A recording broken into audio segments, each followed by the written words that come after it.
So let's make this fancy pulao. ഇങ്ങനെ പറയണമെന്നൊക്കെ ഉണ്ട് കേട്ടോ, പക്ഷേ സംഭവം അത്ര ഫാൻസി ഒന്നുമല്ല.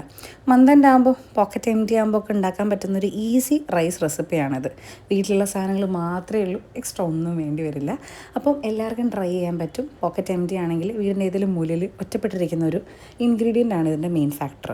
അപ്പോൾ അതാണ് ഇതിനെ ഫാൻസി ലുക്ക് തരുന്നത് കേട്ടോ. അപ്പോൾ സാധാരണ ബിരിയാണി പുലാവിലൊക്കെ മിക്സ് ചെയ്യുന്ന സാധനങ്ങളൊക്കെ തന്നെ നോർമൽ സ്പൈസസ്, സവോള, then ginger garlic paste, tomato എല്ലാം കൂടെ മിക്സ് ചെയ്തിട്ട് അതിനകത്തേക്ക് കുറച്ച് മസാലയും കൂടെ ആഡ് ചെയ്യുന്നത്. ദെൻ ചിക്കൻ മസാലയാണ് ആഡ് ചെയ്തേക്കുന്നത്.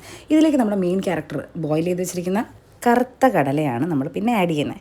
ഇത് ആഡ് ചെയ്ത് മിക്സ് ചെയ്ത് കഴിയുമ്പോൾ നല്ലൊരു സ്മെല്ല് വരും എന്ന് പറയണമെന്നുണ്ട്. അത്ര സ്മെല്ലൊന്നും വരില്ല കേട്ടോ. പിന്നെ ഇതിനകത്ത് നമ്മൾ കുക്ക് ചെയ്ത് വെച്ചിരിക്കുന്ന റൈസും കൂടെ ആഡ് ചെയ്ത് ഇളക്കുക. അപ്പം ഇതൊരു നോർമൽ കടലക്കറിക്കകത്തോട്ട് ചോറിട്ട ഫീല് തരുന്നുണ്ടെങ്കിലും അത് മാറ്റാൻ വേണ്ടിയിട്ട് ഞാനൊരു എക്സ്ട്രാ ഇൻഗ്രീഡിയൻറ്റ് ആഡ് ചെയ്യുന്നുണ്ട്. എൻ്റെ പേരാണ് കേവറ വാട്ടർ. ഈ വെള്ളം ആഡ് ചെയ്ത് ഈ വാട്ടർ ആഡ് ചെയ്ത് കഴിയുമ്പോഴത്തേന് എസെൻസാണ്, നല്ല സ്മെല്ല് വരും കേട്ടോ. അപ്പോൾ ഒരു ഫാൻസിനെസ് ഒക്കെ ഫീൽ ചെയ്യും. അപ്പോൾ പോയി ട്രൈ ചെയ്ത് നോക്കുക.